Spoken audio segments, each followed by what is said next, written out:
Silakan. Terima kasih yang mulai izin melanjutkan kepada ahli Prof. Haula.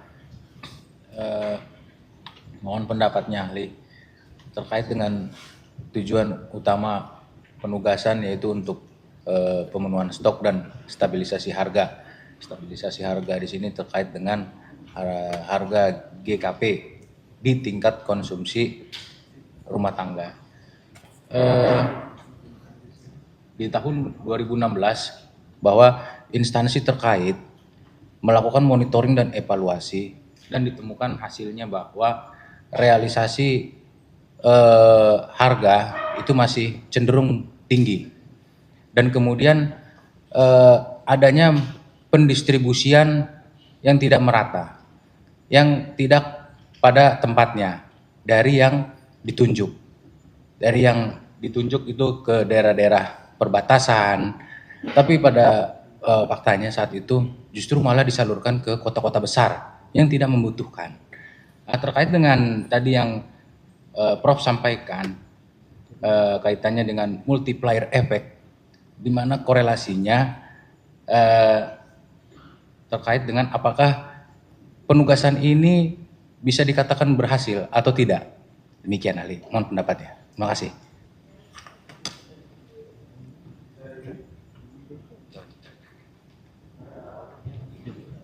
Iya, mungkin sebetulnya Prof. Tony yang lebih kompeten untuk menjawab hal ini karena beliau lebih punya datanya.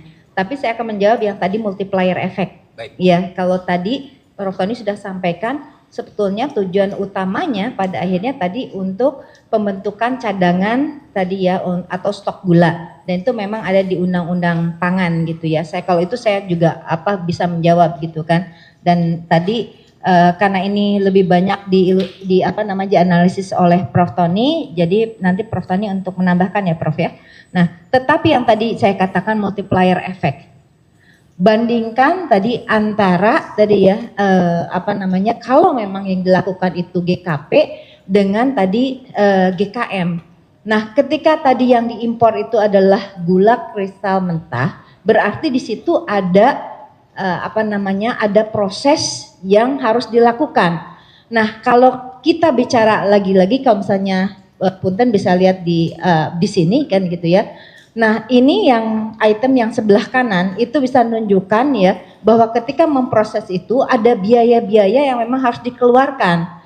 Nah, sehingga sebetulnya seperti tadi yang saya katakan, ya baik mau pakai teorinya siapa, apakah bukan hanya Musgrave and Musgrave gitu ya, bahwa di setiap aktivitas ekonomi ya itu sebetulnya mengandung potensi penerimaan pajak, dan itu memang ada di undang-undang pajak kita. Contohnya di PPh pasal 23 ya, itu ada objek pemotongan PPh pasal 23 misalkan terkait dengan jasa. Ya, nah jasa di sini misalkan ada jasa maintenance, karena tadi itu pabrik ya Pak ya, gitu ya, sehingga selalu ada tadi jasa maintenance. Itu objek pajaknya yang terkait adalah PPN dan PPh 23. Kemudian tadi jasa angkutan. Nah jasa angkutan juga sama, gitu. Itu objek 23 juga dan objek PPN juga. Ya, begitu juga yang saya lebih detailkan lagi adalah terkait dengan tadi masalah adanya kebutuhan tenaga kerja. Kalau misalnya impornya GKP ya, itu kan tadi langsung saja gitu ya kepada pedagang yang tadi saya katakan dia akan repacking dengan yang 1 kilo ya sudah selesai. Tetapi kalau misalnya tadi dengan mengimpor gula kristal mentah yang diolah lagi di situ, itu ada kebutuhan tadi direct labor, buruh langsung gitu ya, maupun tadi indirect labor. Belum lagi tadi yang ada di operasional. Nah, sehingga di situ ya bukan saja tadi ada penciptaan tenaga kerja baru, karena saya tahu juga gitu ada juga yang misalkan dia membangun pabrik gitu ya, atau paling tidak yang pabriknya sudah eksis kan, kalau misalnya tadi tidak istilahnya tuh tidak ada yang dikerjakan, berarti kan bisa layoff seperti itu. Nah, kalau tadi tenaga kerja itu dia mendapatkan gaji, mendapatkan upah gitu kan ya. Nah, maka sebetulnya tadi ada take home pay yang bisa diterima. Nah, take home pay itu uang yang tadi dia bawa pulang itu kan bisa dibelanjakan sehingga tadi bisa tercipta multiplier effect seperti itu. Nah, jadi apa coba yang kita ngomong sehari-hari aja ini, beli sabun kena PPN, ya kan? Beli sikat gigi kena PPN. Kita makan di restoran ada pajak restoran, ya. Nonton kena pajak hiburan, gitu kan? Ya. Wisata nginep di hotel kena pajak hotel dan seterusnya gitu. Jadi memang di situ bisa tadi tercipta tadi multiplier effect. Tapi kalau nggak punya uang apa yang dibelanjakan seperti itu. Nah, itu yang saya katakan bahwa sebetulnya pada akhirnya secara agregat ya justru negara itu mendapatkan lebih banyak dibandingkan dengan yang tadi 3. Bahkan dari yang 3 yang tadi biaya masuk PDRI itu tadi PPN impor dan PPh 22, PPN impor dan PPh 22 itu harus dieliminir gitu karena dia bukan penerimaan yang final. Biaya masuk juga bukan penerimaan yang final karena dia boleh menjadi deductible expenses sebagaimana diatur di dalam pasal 6 ayat 1 angka 9 Undang-Undang PPh mengurangi taxable income atau penghasilan kena pajak ya dalam penghitungan PPh badan. Demikian. Baik, terima kasih ahli. Atau mungkin boleh Cukup. atau tetap saya atau Pak? Ya. Saya ingin untuk menjawab ini adalah menampilkan yang sebetulnya sudah ditampilkan yaitu grafik data mengenai harga eceran. Ya, pertama adalah di halaman 12, di situ adalah halaman 11. Ya. Nah, ini adalah pertama ke tabel dulu, tabelnya di atasnya.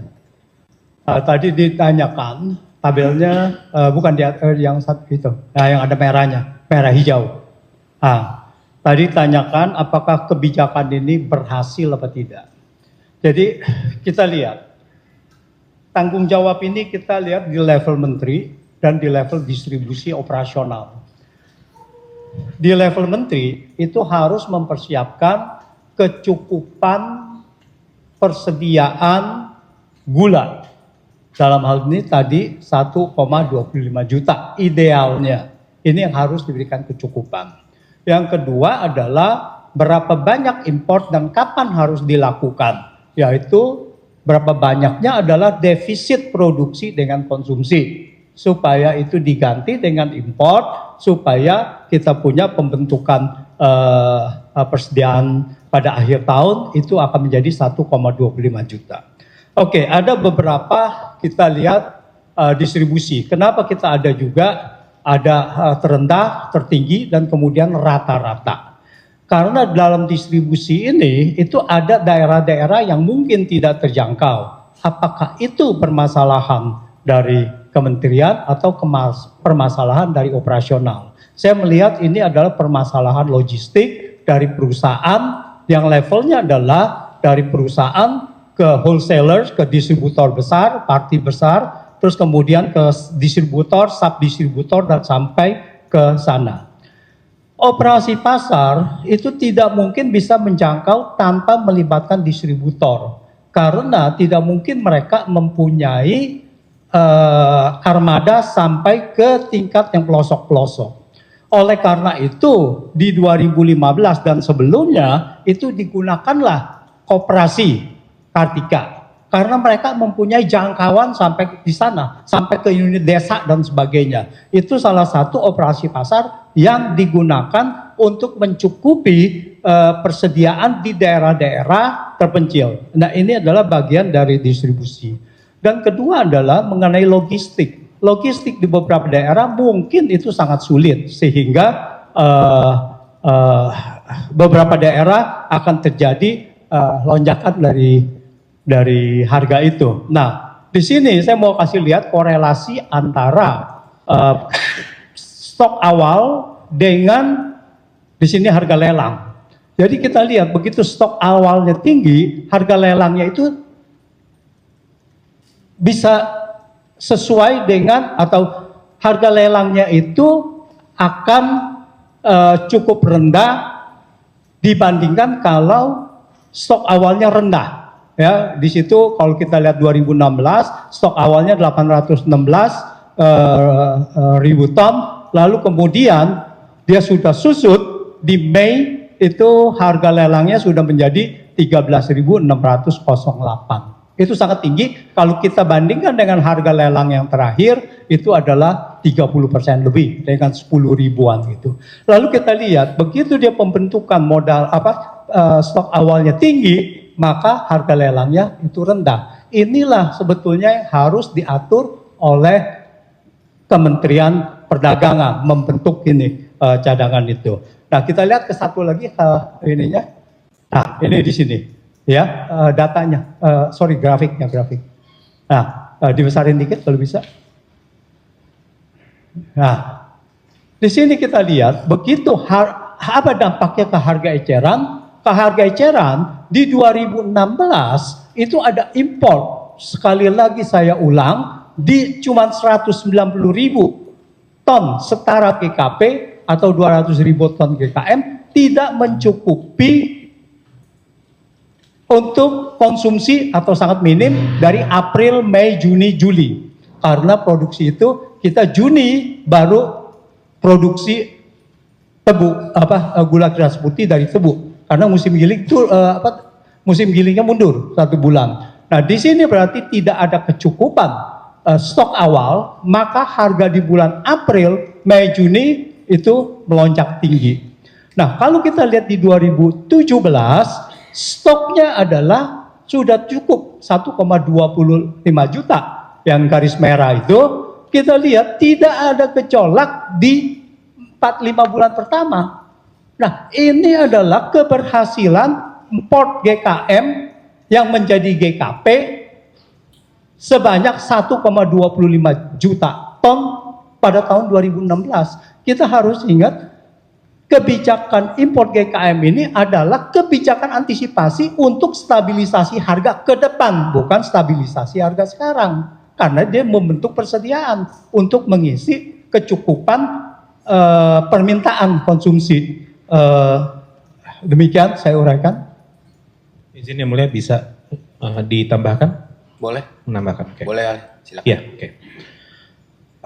Satu prinsip yang harus diketahui adalah ada kebijakan publik itu berada di dalam ranah sosial. Untuk mengambil keputusan atau kesimpulan, ilmu sosial itu menggunakan statistik. Berbeda dengan ilmu pasti. Saya jelaskan. Kalau ilmu pasti, dimanapun kita melakukan eksperimen, hasilnya pasti sama. Saya tuangkan air di sini, atau di Depok, atau di Bandung, hasilnya pasti akan sama, akan mengalir dari atas ke bawah. Ilmu sosial berbeda, karena kita berhadapan dengan orang yang responsnya berbeda-beda. Saya kasih contoh yang sederhana. Jika ada klaim bahwa orang Jogja suka gudeg, faktanya saya pernah bertemu dengan orang Jogja yang tidak suka gudeg, 1 orang. Apakah kita langsung bisa mendeny bahwa klaim orang Jogja suka gudeg? Tidak bisa kita mendeny simply dari anecdotal evidence. Karena ya respons atau perilaku dari masyarakat itu berbeda-beda, maka diperlukan statistik. Nah, terkait dengan stabilisasi, menyambung apa yang disampaikan oleh Pak Antoni, ini adalah tindakan antisipatif. Ya, yang kedua, harga gula itu harus dilihat dari keseluruhan lokasi, bukan cuma 1 atau 2 lokasi. Assume ada 100 lokasi, dari 100 lokasi tersebut terjadi penurunan harga, sementara dari 1, for some reason, tidak terjadi kenaikan harga. Pertanyaannya, apakah kebijakan tersebut salah atau tidak berhasil? Saya agak khawatir kalau kita menyimpulkan jika ada 1 daerah yang harganya tidak turun, terus disimpulkan kebijakannya tidak tepat. Nah, sekarang bagaimana kita bisa menentukan apakah kebijakan ini berhasil atau enggak? Harus ada pengujian statistik dengan data yang representatif. data yang saya gunakan itu tidak menggunakan hanya satu kota, tapi seluruh kota yang ada di Indonesia, karena itu berasal dari ya BPS. Dan di sana terbukti bahwa import itu bisa menurunkan harga dan jeda waktunya 2 bulan. Jadi konsisten dengan pernyataan Pak Antoni bahwa ini adalah kebijakan antisipatif. Demikian yang mulia. Baik, penuntut umum masih ada? Cukup ya. Silakan dari terdakwa, ada yang mau ditanyakan kepada ahli? Silakan. Terima kasih yang mulia. Sama Pak Antoni, Pak Fit, Ibu Haula, terima kasih yang sebesar-besarnya atas waktu dan upaya yang diberikan. Saya akan menanyakan pertanyaan tertentu kepada bapak-bapak berdua dan ibu, sekaligus serentak gitu ya, dan mohon berkenan untuk masing-masing menjawab satu persatu kepada masing-masing pertanyaan saya. Pertama, pada sidang sebelumnya, saksi Menteri Perdagangan Rahmat Gobel menyatakan bahwa beliau tidak pernah menerbitkan izin impor gula sama sekali selama beliau menjabat. Ya, beliau itu menjabat dari akhir tahun 2014 sampai digantikan oleh saya di Agustus 2015. Berarti kita tidak impor gula di akhir tahun 2014 dan kita tidak impor gula sepanjang tahun 2015. Kecuali saya menerbitkan izin impor gula di Oktober kepada PT Angels Products 100.000 ton yang sebetulnya bukan untuk masuk ke pasar ya, bukan untuk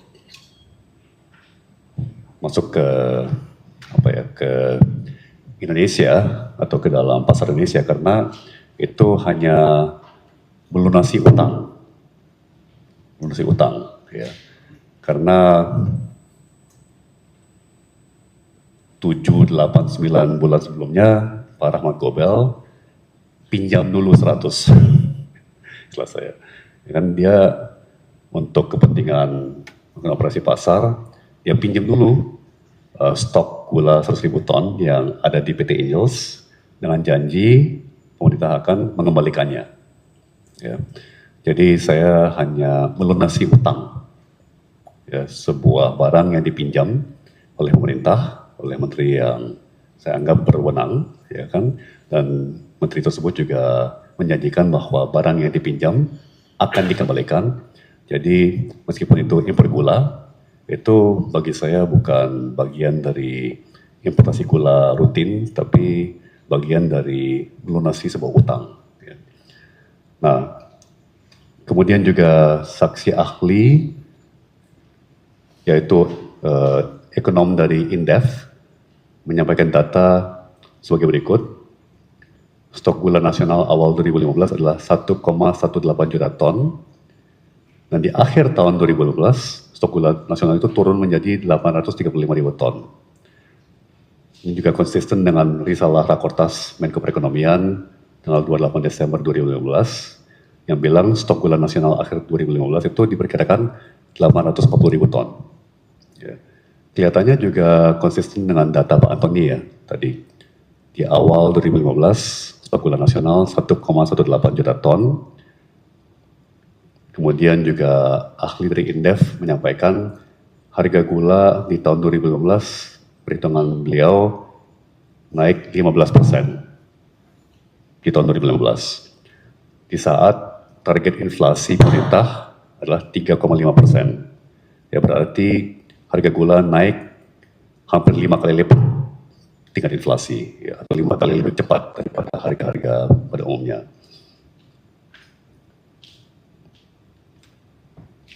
Ahli dari Indef juga mengatakan gula itu di tahun 2014 tidak masuk kepada top 20 barang penyumbang inflasi utama, tapi di 2015 masuk ke top 20 barang penyumbang terbesar pada inflasi nasional. Kemudian Menteri Perdagangan Rahmat Gobel dan Menteri BUMN Ibu Rini Sumarno mencoba menyelesaikan permasalahan terus naiknya harga gula nasional sepanjang tahun 2015 dengan menugaskan PT PPI untuk mengadakan gula, berarti beli gula ya, beli gula dari PTPN atau lebih tepatnya para PTPN, ada beberapa PTPN dan PT RNI ya, sebanyak 200.000 ton. Ya. Pertanyaan saya, dari sudut pandang stok gula nasional, apakah yang dilakukan oleh Pak Mendak Gobel dan Ibu Menteri BUMN Ibu Rini itu menambah kepada stok gula nasional atau efeknya hanya kantong kiri kantong kanan? Karena hanya memindahkan stok gula dalam negeri yang sudah ada dari satu tempat dalam negeri ke tempat yang lain di dalam negeri juga. Ya, jadi dari kantong PTPN dan RNI ke kantongnya PT PPI. Kan jadi apa? Kayak kalau saya bilangnya kantong kiri kantong kanan. Ya. Jadi balik lagi, apakah pengadaan gula 200.000 ton oleh PPI dari sumber domestik ya, menambah kepada stok gula nasional di 2015? Mungkin itu dulu. Terima kasih. Mungkin Pak Antoni atau siapa saja.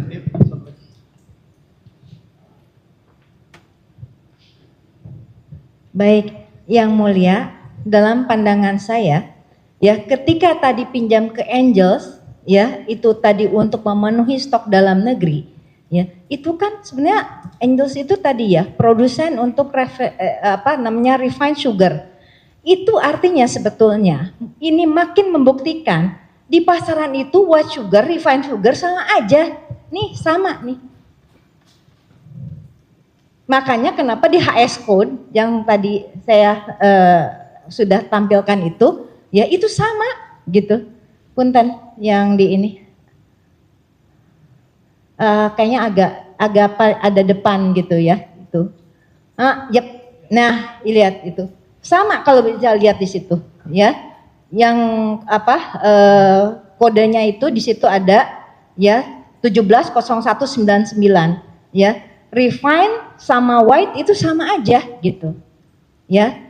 Jadi ya, ketika tadi itu dipinjam ya, sebetulnya tadi yang di pasarnya itu tadi refine itu satu. Terus yang kedua, itu sebetulnya pada akhirnya hanya menunda kebutuhan impor GKM. Jadi ini kan justru jalan pintas. Ini kekurangan, pinjam dulu deh gitu. Iya, tadi ya fakta sunt servanda, kalau udah janji gitu kan harus ditepati dong, karena tadi janjinya pinjem ya harus harus dikembalikan. Nah masalahnya ketika dikembalikan itu tadi gitu ya, menurut saya tadi dengan dikembalikannya kan harusnya tadi ya dengan refine juga gitu. Nah tapi kan ini karena pemerintah juga nggak bisa kembaliin refine ya, tadi akhirnya memang ya siapapun pemimpinnya saat itu atau menterinya saat itu ya harus mengembalikan dalam bentuk apa? Berikan izin tadi GKM gitu. Karena kalau tidak nanti Prof. Antoni kan dan Pak Fir bisa tambahin ya, lagi-lagi sekali lagi ini bukan ngomongin pada saat itu aja tapi untuk beberapa bulan ke depan dan itu berkesinambungan. Jadi bukan hanya untuk tadi di tahun itu tapi terus ya, apalagi kalau yang saya tahu kalau udah menjelang tadi Idul Fitri atau tahun baru, wah kalau sampai ada kelangkaan gula, harga gula itu naik, waduh ya itu masyarakat kita tuh akan mengalami keresahan yang luar biasa ya.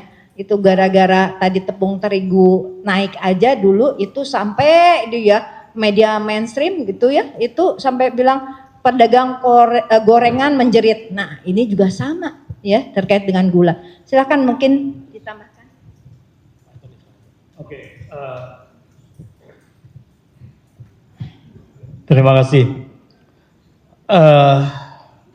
Rahmat Gobel itu dari 27 Oktober 2014 sampai dengan bulan Agustus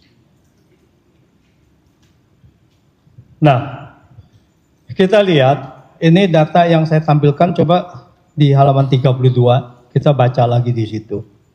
31 di sini. Ya, nah di sini dibesarkan sedikit. Ya, lagi besarkan dikit biar kelihatan. Udah, ini tengah. Jadi kita lihat bahwa Rahmat Gobel itu mewarisi 1,24 juta ton persediaan awal per Oktober. Ya, sorry. Pada 1 Januari, ya. Lalu kemudian selisih dari konsumsi dengan produksinya adalah di sini X tebu 2.593. Itu yang kolom 5. Konsumsinya adalah 2.882. Ya, kolom 9. Itu penyaluran. Kolom 9 2014. Oleh karena itu terjadi di 2004 adalah defisit sekitar 300.000, hampir 300.000, 280-an. Di 2014 ada import, bukan tidak ada import. Bahwa itu tidak dilakukan oleh Rahmat Gobel, itu lain halnya. Oleh, kalau nggak salah, Pak Lutfi pada saat itu ya, 2014 sebelum itu. Nah, 210.000 ton. Itu hampir mengkompensasi penurunan konsumsi, penurunan dari selisih produksi dengan konsumsi 280.000 ton tadi. Oleh karena itu selisihnya 1.240.000 menjadi 1.182.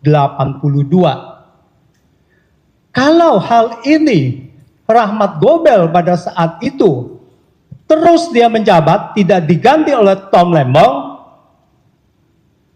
dengan defisit produksi dari 2,2 juta dan konsumsinya 800.000, saya pastikan harus impor.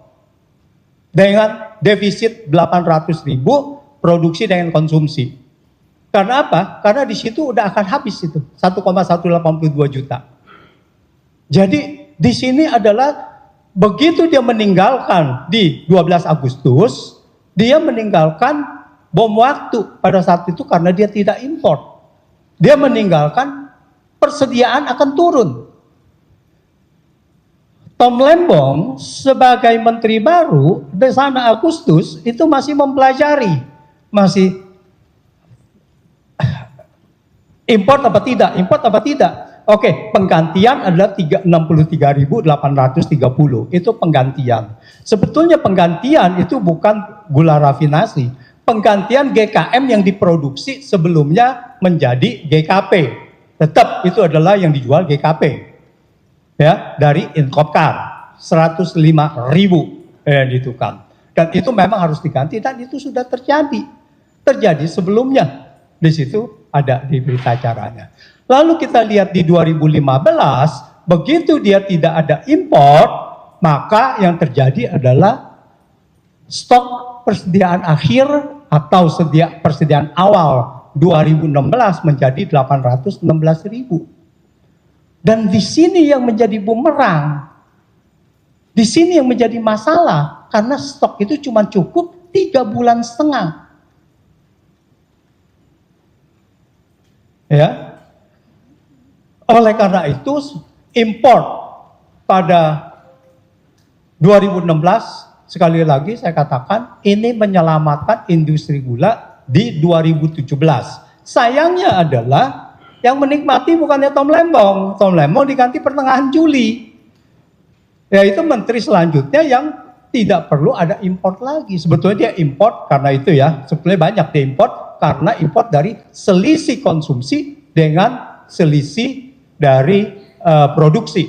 Dan itu pun 2017 sangat besar sekali, 800 ribuan. Sehingga dia itu harus import juga 800 ribuan, mungkin GKM-nya mencapai 1 juta di 2017. Artinya apa? Import GKM di 2017 itu adalah sangat valid untuk mengisi defisit produksi terhadap konsumsi gitu. Nah ini semoga tata gula ini yang sebetulnya adalah sangat sederhana, ini tidak menjadi ruwet seperti kayak begini. Kita lihat aja produksi dengan konsumsi defisit apa tidak. Nah itu. Tadi pertanyaan itu apa lagi? Rahmat Gobel tadi sudah. Iya. Jadi kan Pak Rahmat Gobel sama Ibu Rini itu mencoba menyelesaikan masalah, ya, terus naiknya harga gula di 2012 dengan menunjuk PPI untuk beli gula 200.000 ton dari PTPN dan RNI. Apakah ini menambah stok gula nasional atau hanya kantong kiri kantong kanan?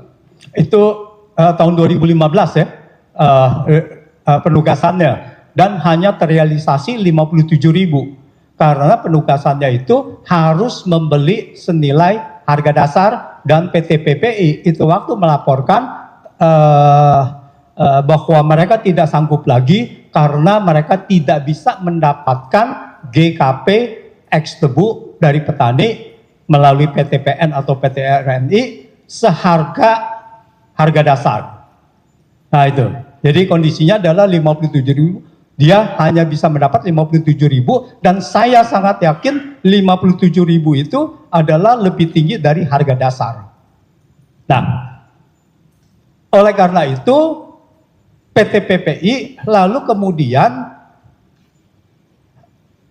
mengubah, karena kita tidak bisa mendapatkan seperti harga lelang, harga dasar, maka harus untuk memenuhi dia punya tugas untuk sebagai stok nasional, gula nasional, maka mau tidak mau harus dari impor. Bagaimana orang tebunya kurang, bagaimana kita bisa memenuhi dari tebu gitu kan? Seperti grafik yang saya katakan, harus dari impor. Impor itu adalah GKM. Nah, pertanyaannya bahwa kita sudah tahu impor GKM adalah menguntungkan perekonomian nasional gitu. Saya rasa itu jawabannya. Jadi memang betul Prof. Antoni, setelah PT PPI gagal mencapai targetnya 2.000 ton, hanya dapat 57.000 ton, PPI menyurati saya sebagai Mendak mengajukan permohonan izin untuk impor gula kristal putih.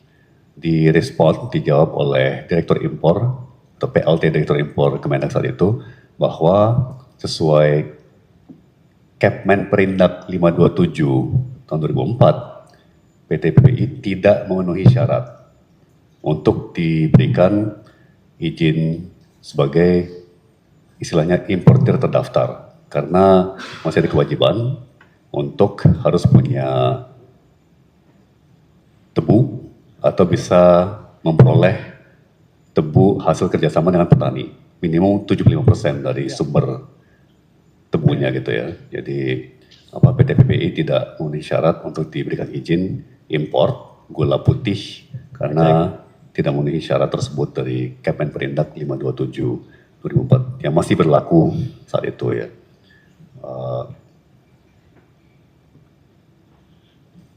Mungkin yang lain, silakan. Saya nggak akan panjang jawabannya. Dari statistik yang bisa kita akses bersama, saya sebutkan www.bps.go.id/id/exim. Di sana kita bisa mendownload data import by HS, dan jika dilihat datanya tetap ada importasi gula pada tahun 2014. Ya. Dan ini juga sejalan dengan tabel yang sudah ditampilkan oleh Pak Tom, ya. Begitu juga dari tulisan saya untuk sidang ini. Jadi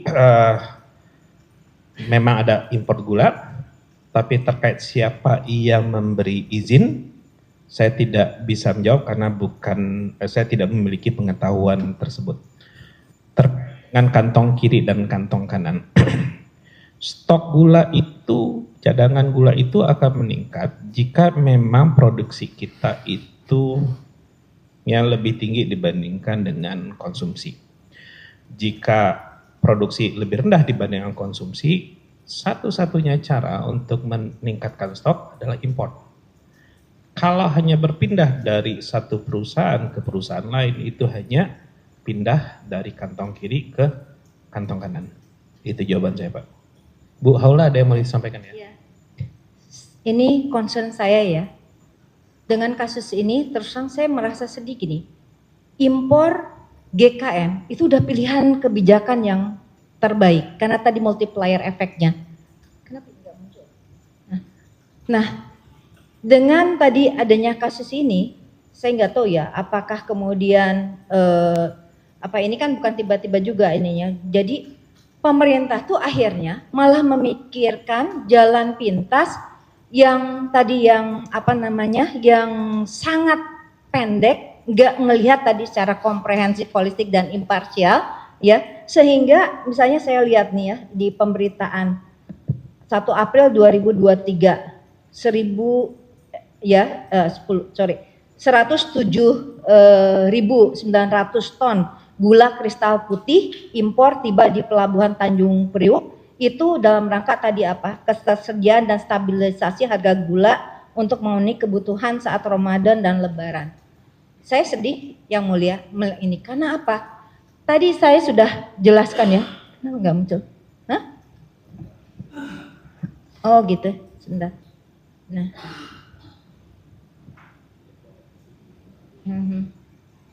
oke. Nanti saya inikan aja gitu. Di sini sebenarnya ada ininya ya, ada gambarnya bagaimana tadi dari pihak pemerintah juga menyaksikan tibanya impor. Loh kok bangga ya? Yang diinikan adalah yang ditampilkan itu justru tadi impor GKP gitu.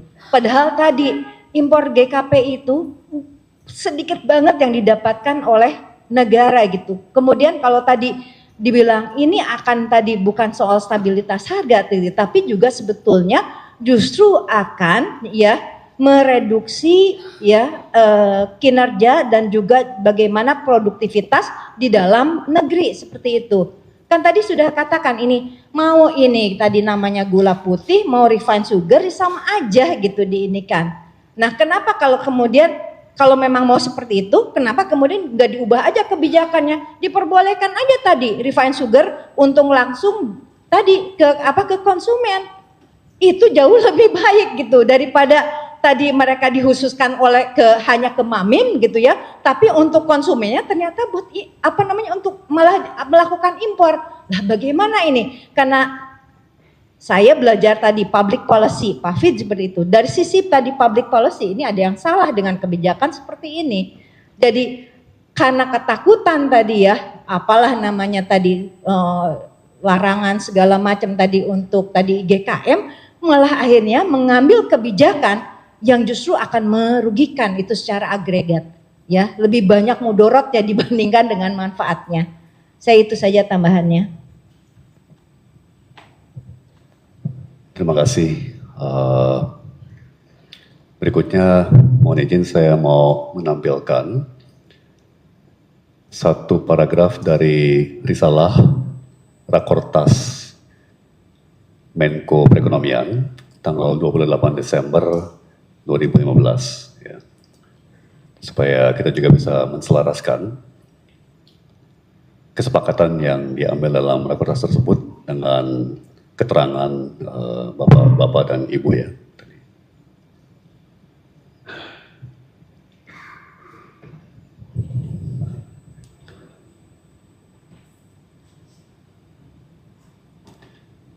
Sambil kita tunggu, saya coba bacakan.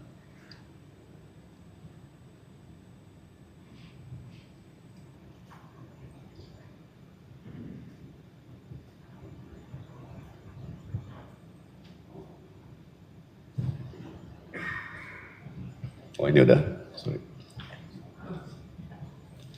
Jadi di risalah tersebut dikatakan prognosa ketersediaan dan kebutuhan gula pasir tahun 2016. Stok akhir sebesar 840.611 ton, ini akhir tahun 2015. Yang dapat digunakan untuk bulan Januari sampai April 2016. Dalam rentang waktu tersebut tidak ada kegiatan giling tebu. diperkirakan giling tebu baru akan dimulai pada bulan Juni 2016.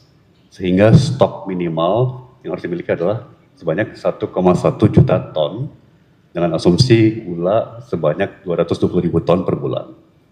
Dengan demikian perkiraan kekurangannya adalah sebesar 200.000 ton. Ya. Nah, mohon pandangannya ya Bapak-bapak dan Ibu.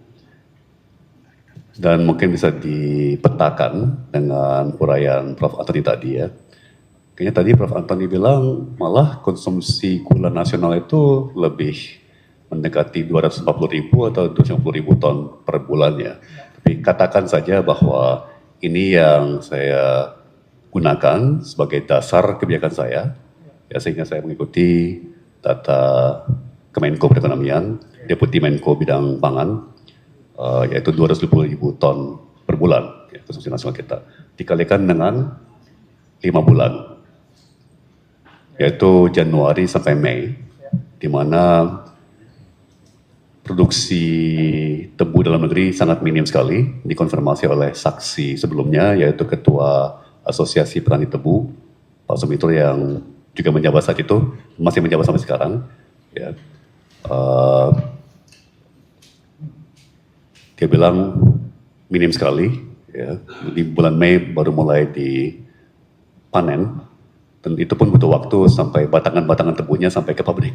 Ya, terus pabrik baru mulai mengolah. Kemudian juga saksi dari Indef menyatakan bahwa produksi gula tahun 2016 sampai bulan April atau Mei, saya lupa, kira-kira April atau Mei, itu cuma 80.000 ton nasional. Ya. Tapi saat rakor ini terjadi kan kita belum tahu ya. Jadi kita mengasumsikan tidak ada produksi gula dalam negeri sampai bahkan kalau di sini sih bilangnya Juni ya. Tapi dari angka 1,1 juta ton dibagi 220.000 ton per bulan, saya asumsi perintah rakor adalah ya sediakan stok 5 bulan, ya kan? Kemudian kan penuntut selalu fokus ke angka 200.000 ton ini, ya kekurangan 200.000 ton, ya apakah ini berarti yang harus diimpor adalah 200.000 ton, ya kan? Kan penuntut selalu fokus ini rakor menyetujui 200.000 ton kekurangan, kenapa Mendak kemudian import sampai 1 juta ton, ya kan? Di 2016, mungkin mohon tanggapannya Bapak-bapak dan Ibu. Saya dulu ya. Izin yang mulia. Ini prognose sedikit mengandung, ya ini sangat mengandung risiko. Bahwa apa yang diperkirakan kemungkinan besar adalah sangat terlalu optimis. Artinya gini, konsumsi gula sebanyak 220.000 ton per bulan. Realisasinya adalah 3 juta ton per tahun. Itu yang pertama. Jadi di sini ada miss yang rata-rata per bulan harusnya 250.000. Cadangan 1,1 juta ton untuk ini pun sampai dengan bulan Mei, itu artinya tidak ada buffer. Apakah bulan Juni produksi langsung bisa ke market? Kan tidak perlu. Ada waktu untuk distribusinya. Ya, distribusi dari barang dia jadi dulu, dia harus masuk ke wholesalers, dia harus masuk ke distributor, sub-distributor, itu banyak sekali panjang rantai pasokan itu, supply chain-nya. Jadi di sini adalah sangat berisiko dan kita lihat pertama stok akhir itu prognosenya adalah juga ada lebih terlalu tinggi. Faktanya adalah cuma 816.000. Ya, itu ada sekitar 25.000 sudah lebih tinggi. Nah, batas aman yang saya katakan adalah 1,25 juta. Minimal. Lalu kemudian batas yang lebih ideal adalah 1,5 juta. Ya, itu untuk sampai dengan akhir Juni. Jadi artinya produksi Juni untuk distribusi untuk Juli. Karena ada time lag dari kita produksi sampai kita masuk ke pasar. Nah, di sini. Di sini terlalu optimis, makanya di sini kita lihat kita punya 816.000 dengan 200.000 ton ditambah 200.000 ton atau setara 190.000 ton ternyata tidak cukup untuk bisa menenangkan pasar di bulan Mei, Juni, dan Juli. Kita tahu di industri gula ini semuanya adalah transparan.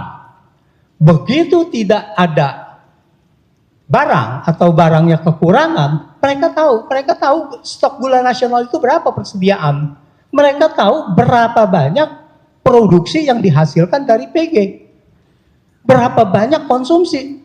Asosiasi Gula Indonesia mengetahui persis berapa persediaan yang ada. Makanya tanggal 19 Mei 2015, Asosiasi Gula pada saat itu sekretarisnya atau apa, Ahmad Wijaya namanya yang seingat saya, mengatakan bahwa stok gula nasional tinggal 340.000. Otomatis dengan 340.000 ton tidak mungkin bisa disebar ke seluruh Indonesia. Ini yang membuat harga itu melonjak gitu. Nah, jadi bahwa benar dia di sini adalah 200.000 ton dan rekomendasi adalah di sini, tetapi faktanya adalah belum memperhitungkan selisih konsumsi dengan produksi. Di 2016 selisih itu ada 800.000. Jadi yang tadi dia 200.000 ton ini hanya untuk mencukupi 4 bulan saja, harusnya 4-5 bulan ini. Jadi tidak mencukupi untuk kedepannya membentuk persediaan akhir sehingga harus mencapai 1,25 juta, yaitu batas aman untuk bisa di tahun depannya memenuhi konsumsi selama 5 bulan pertama. Nah, jadi ini yang harus benar-benar menjadi perhatian. Jadi import ini untuk membentuk cadangan untuk membentuk persediaan pada akhir tahun dan atau pada awal tahun berikutnya. Demikian.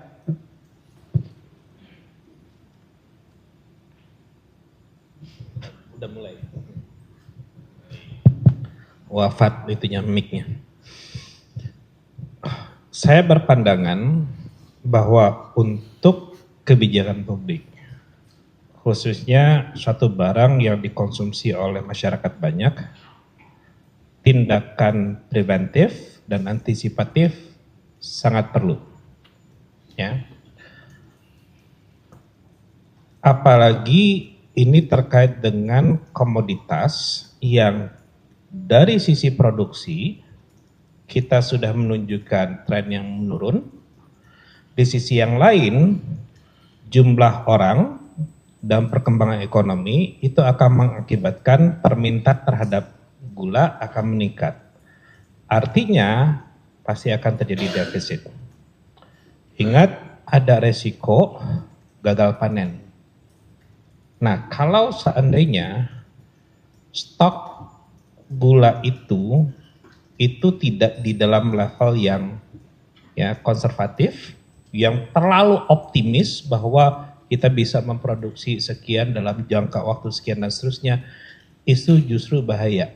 Jadi saya berpandangan untuk kasus gula itu jauh lebih baik sifatnya konservatif dalam artian lebih seperti yang disampaikan oleh Pak Antoni, tentu Pak Antoni jauh lebih expert untuk menghitung kebutuhan gula, karena ketika kita mengimportnya kita lebih konservatif, kita memiliki jumlah yang cukup untuk menjaga harga lebih stabil.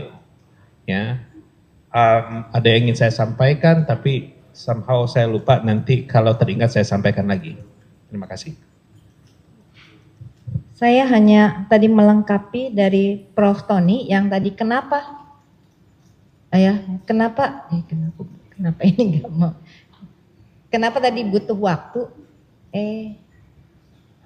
Sorry. Oke, baik.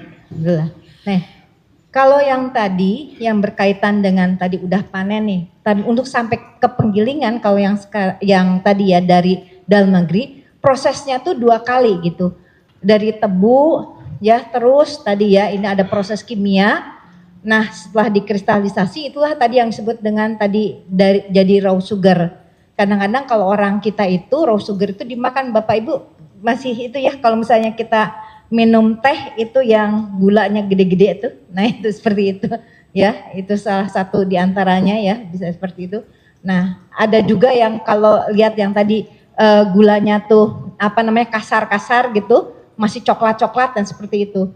Nah itu kemudian nanti ada tahap berikutnya itu adalah tadi diproses raw sugar itu. Nah kalau diistilah di sini gula mulus. Kenapa dia menggunakan terminologi gula mulus? Karena tadi mau itu refine atau mau tadi ini apa namanya gula putih ya sami mawon seperti itu, ya.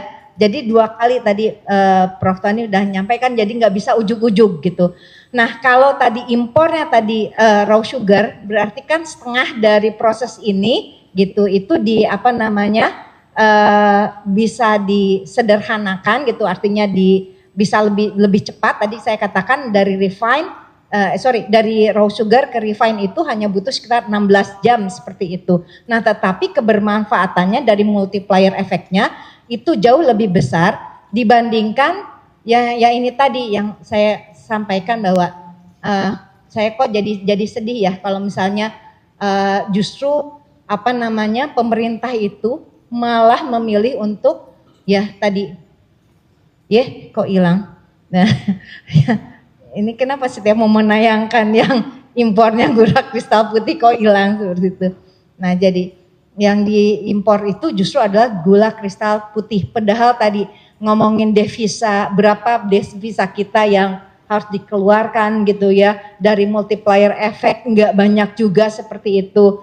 Nah, tentu saja tadi ini harus menjadi satu hal yang sangat penting untuk diperhatikan. Jadi jangan sampai seolah-olah dilarang namanya impor GKM gitu kan ya. Terus kemudian tadi lebih milih GKP. Padahal sebetulnya kalau bicara dalam konteks sekarang, kalau kita punya pabrik refined sugar, nah kenapa enggak itu saja kalau memang tadi memang tujuannya adalah tadi untuk lebaran tuh supaya ada ini ya pembentukan cadangan ini atau stok gula gitu ya maupun tadi stabilisasi harga. Kenapa harus langsung impor dari ini ya dari luar yang sudah jadi. Demikian barangkali ya udah ini nasibnya kayaknya setiap nampilin ini kayaknya enggak mau tidak mau tayang ini ya tapi Bapak Ibu nanti bisa lihat ya bagaimana tadi ada juga pejabat-pejabatnya di situ yang menyaksikan tadi impor gula kristal putih seperti itu. Dan buat saya itu sebagai ini ya scholars, sedih banget seperti itu malah.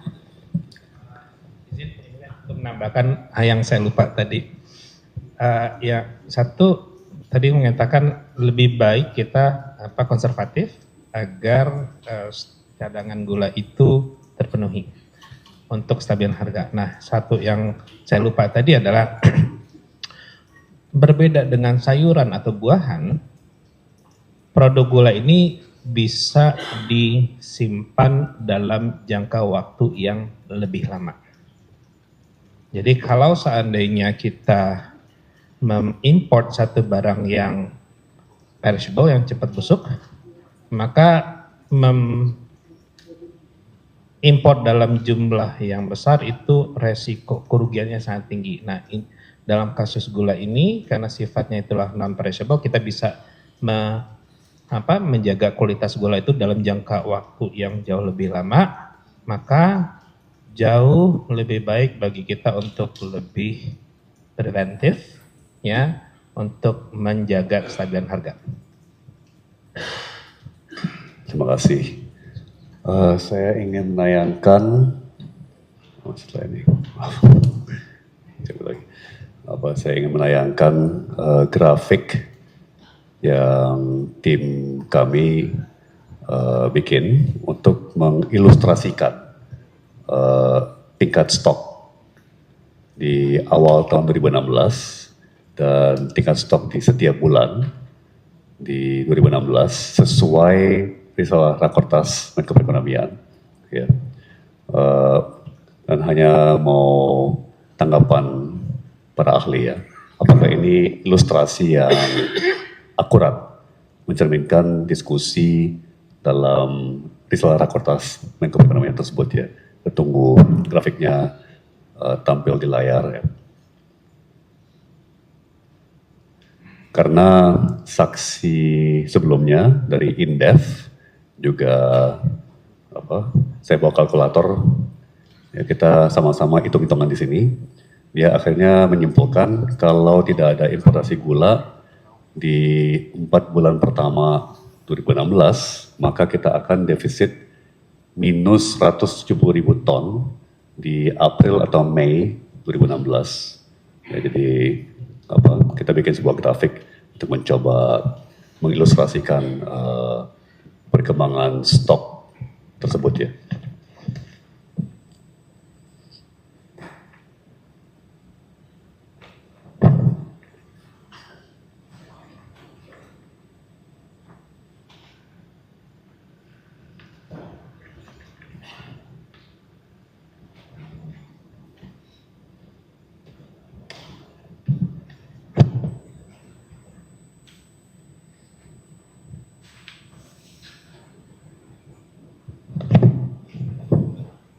Baik.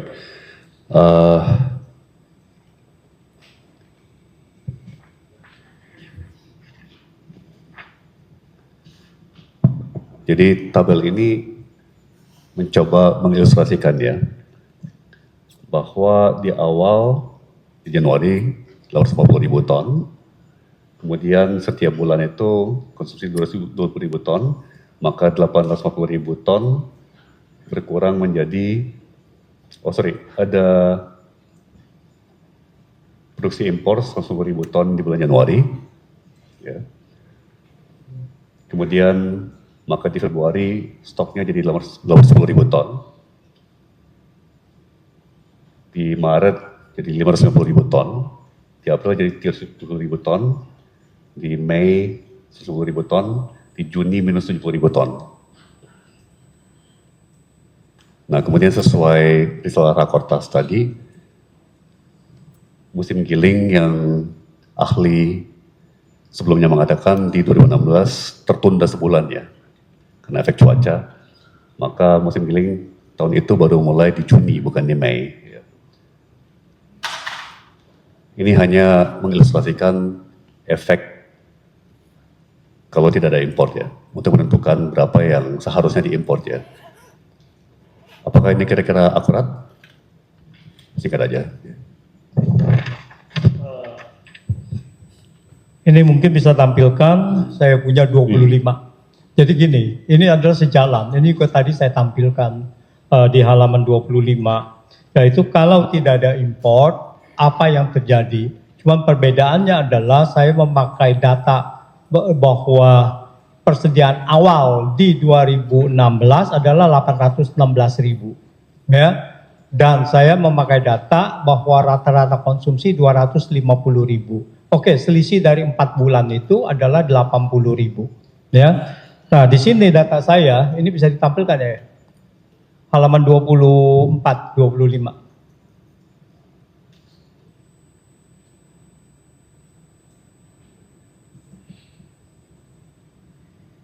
Kalau itu tanpa impor, kita itu sudah defisit 166.000 ton pada April. Jadi Akhir April. Jadi konsisten Ya, dengan saksi dari Indef ya. Iya. Mengatakan minus 170.000. Nah, kalau dia 220.000 dikurangi 80.000, maka defisitnya adalah 80.000. Dan Indef tadi hitungannya adalah 66.000, sekian segitu, karena ada selisih dari persediaan awal 816.000. Jadi exactly dia punya ini adalah selisihnya adalah dari persediaan awal dan konsumsi. Yang lainnya itu semuanya sama. Karena kalau kita lihat bahwa sampai dengan Mei itu produksi itu cuma 86.000 ton. Baik. Nah, itu. Jadi ini adalah sama semuanya, bahwa kalau dia tidak ada impor terus, tapi di sini saya ada produksi. produksi yang di bulan Juni, Juli dan sebagainya. Ini produksi adalah actual, data actual, bukan data prognosis lagi dan sebagainya. Nah ini berarti kita sudah defisit.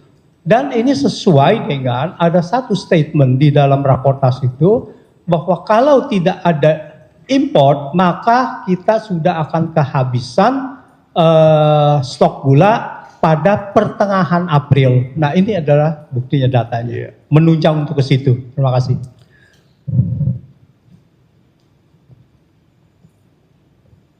Fakta bahwa produksi kita lebih rendah dibandingkan dengan konsumsi, itu konsekuensi logisnya adalah impor harus dilakukan. Jika impor tidak dilakukan dan rely on stok yang 800.000 sekian, even dengan yang 190.000 tadi ya Pak ya, diasumsikan di import ya 190.000 ton, dari hitungan tadi by Juni Pak, itu sudah minus. Saya berusaha untuk lihat implikasi dari minus tersebut. Satu, ya, produk gula ini akan digunakan oleh banyak sektor. Ketika ya, stoknya minus, artinya tidak ada yang bisa diproduksi, tidak ada yang bisa disalurkan.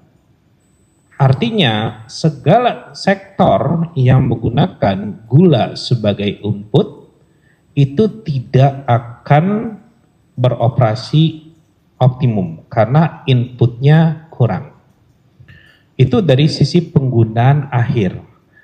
Silakan bayangkan, kita bayangkan sendiri berapa banyak sektor yang menggunakan gula, ya, gula putih sebagai inputnya, dan berapa banyak penerimaan pemerintah dari aktivitas tersebut.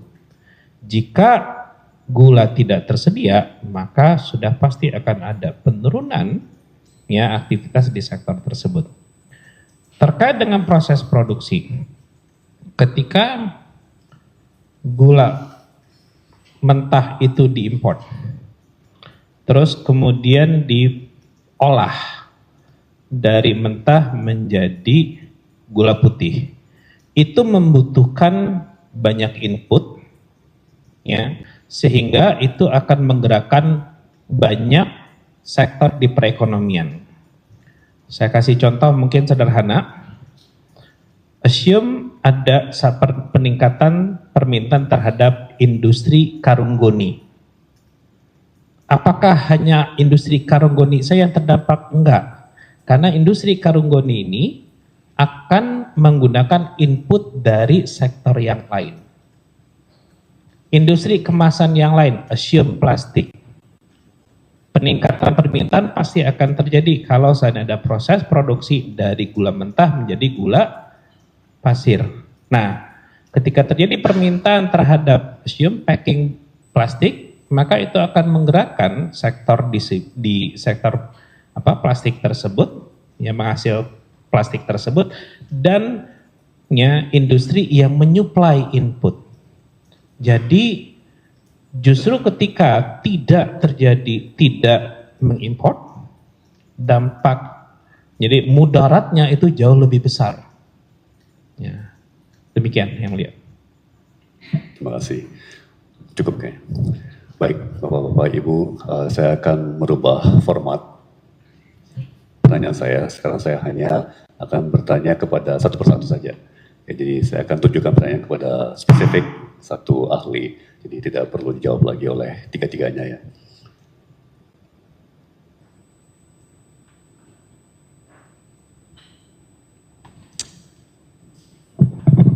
Tadi ada wacana ya, bahwa impor gula putih itu akan lebih cepat daripada impor gula mentah. Yang kemudian masih harus melalui sebuah proses pengolahan ya kan, untuk menjadi gula putih. Tapi tadi Prof. Haula sudah menyampaikan bahwa mengolah gula mentah menjadi gula putih itu bisa dalam 16 jam. Jadi proses pengolahannya bukan sebuah kendala ya. Tapi tentunya juga ada faktor lain seperti jarak dari negara asal ya, apakah itu Australia, Thailand, Brazil dan sebagainya ya. Tapi saya cuma mau tanya mungkin khusus kepada Prof. Antoni saja ya. Kembali lagi bahwa juga sebagaimana disampaikan beberapa saksi sebelumnya, yang kita di Indonesia kenal sebagai gula putih itu unik hanya di Indonesia. Ya, karena di seluruh dunia yang dikonsumsi itu sebenarnya adalah yang kita kenal sebagai gula rafinasi. Ya, jadi ada keterangan kalau nggak salah ingat dari saksi dari Kementerian BUMN yang mengatakan itu unik di Indonesia karena pabrik gula BUMN adalah peninggalan zaman kolonial, ya, yang pakai proses sulfur sehingga IKUMSA lebih tinggi, berarti gulanya lebih kuning dan butirannya lebih besar. Dan itu yang terbiasa di masyarakat, khususnya di daerah ya. Ada saksi sebelumnya mengatakan ya karena ini produk yang sangat tidak standar dibandingkan yang standar internasional, kalau kita mau pesan gula putih sesuai spek kita, yang IKUMSA-nya lebih tinggi ya, dan butirannya lebih besar, itu akan makan biaya dan makan waktu juga di sana, karena IKUMSA-nya harus dinaikkan kembali dari rendah menjadi tinggi. Ya, terus kedua butirannya juga harus dirubah size-nya. Ya. Kedua juga ada diskusi ya bahwa ada syarat lain seperti sertifikasi kepatuhan SNI, Standar Nasional Indonesia, kemudian juga sertifikasi halal. Ya. Dan itu akan menambah biaya karena dua pilihan. Ya. Importir bisa coba pakai sertifikasi halal, sertifikasi SNI setempat di sana dan mengambil risiko bahwa begitu barangnya sampai di pelabuhan sini oleh inspektur di sini ditolak, barangnya harus deportasi, harus dikirim pulang atau balik ke negara asal, atau dia kirim inspektur SNI dan inspektur atau sertifikasi halal dari Indonesia ke negara asal, apakah itu Thailand, apakah itu Australia dan sebagainya, di mana semua itu bisa menambah biaya. Ya. Bagaimana tanggapan Prof. Antoni, karena balik lagi ya, ini salah satu tuduhan ya bahwa katanya ada masalah stok yang harus segera dan cepat. Ya. Apakah tidak lebih cepat impor gula putih yang udah jadi barang ya kan, daripada impor gula mentah yang kemudian masih harus melalui sebuah proses pengolahan kan. Jadi terkesan ada kontradiksi ya, dalam tujuan kebijakan, yaitu tindak cepat dengan keputusan untuk impor gula mentah yang dinilai apakah itu tidak lebih lamban gitu ya untuk masalah gula putih yang diperlukan. Terima kasih. Terima kasih. Seperti saya ingin kembali menjelaskannya kepada bahwa impor gula kristal putih seperti digambarkan tadi, yaitu adalah berfungsi sebagai seolah-olah pemadam kebakaran. Harus cepat karena pada saat itu harga sudah naik. Tapi begitu untuk antisipasi, setelah diketahui pada Oktober, pada November, bahwa kita akan terdefisit gula sekian, kalau kita import itu banyak cukup waktu untuk memenuhi 4-5 bulan yang pertama itu. Ini.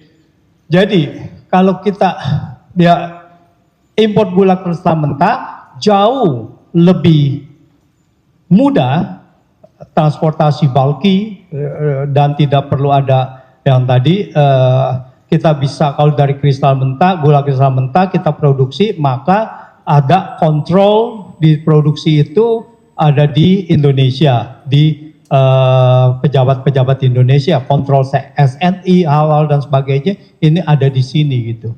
Justru itu seperti yang digambarkan tadi dan sebetulnya juga ada di dalam tulisan saya dijabarkan bahwa import gula kristal putih dari luar negeri exactly bahwa risikonya seperti yang digambarkan oleh Pak Pomlembong. Jadi itu saya konfirmasi bahwa risiko untuk gula kristal putih adalah seperti yang tadi digambarkan, risiko ditolak dan sebagainya. Dan juga handlingnya itu lebih sulit gitu. Tapi menurut saya itu adalah dampak saja. Tapi secara struktur fundamental yang harus dilakukan adalah antisipasi ini. Kalau kita semuanya mengatur kita punya persediaan, maka kita tidak perlu mengimpor yang langsung tiba-tiba stabilisasi harga dan sebagainya. Kecuali hanya untuk meratakan stok di semua daerah. Karena tidak semua daerah itu konsumsinya sama dan distributor bisa, dan itu kadang-kadang dilakukan untuk meratakan distribusi gitu. Tapi distribusi itu hanya bisa diratakan kalau kecukupan persediaan itu sudah ada gitu. Nah, jadi mengenai impor dari gula kristal putih, exactly bahwa itu risikonya di situ, tapi fundamentalnya adalah bahwa impor gula kristal putih harus dihindari. Impor GKM, gula kristal mentah, harus menjadi prioritas. Menghemat devisa, tadi saya katakan kalau 105 itu kita menghemat devisa 150 juta dolar, ya, dan pajak dan sebagainya itu akan meningkat lebih besar gitu. Terima kasih. Terima kasih Pak.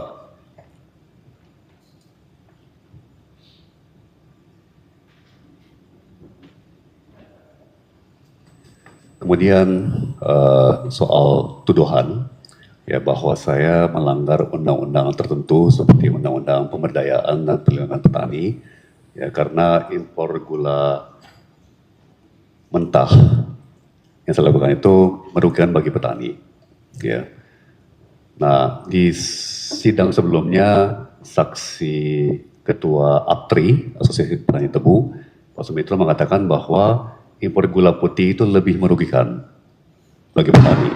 Karena katanya begitu turun dari kapal, langsung hajar ke pasar, langsung frontal ke gula gula yang merupakan hasil olahan tebu petani.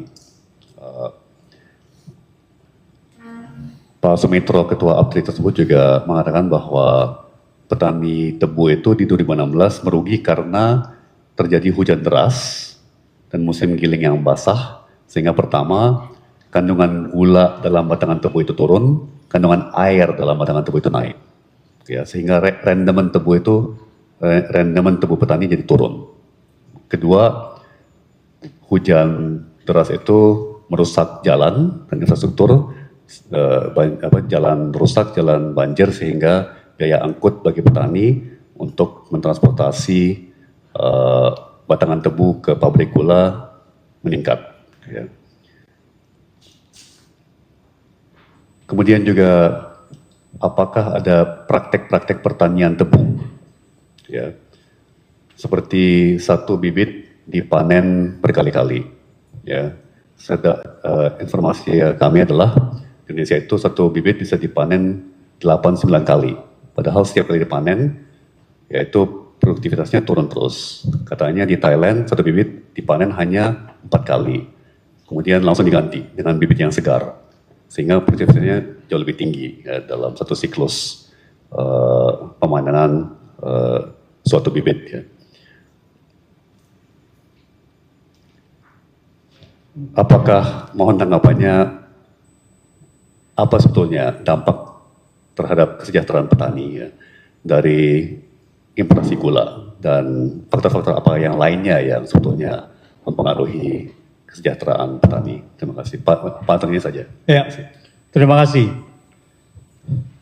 Secara umum, import itu dikhawatirkan akan menurunkan harga di pasar. Yang itu yang dianggap harga di petani itu rugi. Dan khususnya kita lihat banyak sekali petani yang menjerit ketika panen raya lalu ada impor khususnya di beras, ya itu salah satunya. Tapi kita kembali kepada gula. Jadi di sini adalah ketakutannya adalah begitu ada import persediaan banyak, maka langsung dilempar ke pasar sehingga supply-nya itu banyak, jadi mempengaruhi harga lelang. Nah, tapi kita lihat, saya ingin menampilkan, saya punya itu ada dua ini tadi yang saya kasihkan ke itu, Pak Said ya, yaitu gambar. Yang satu adalah dari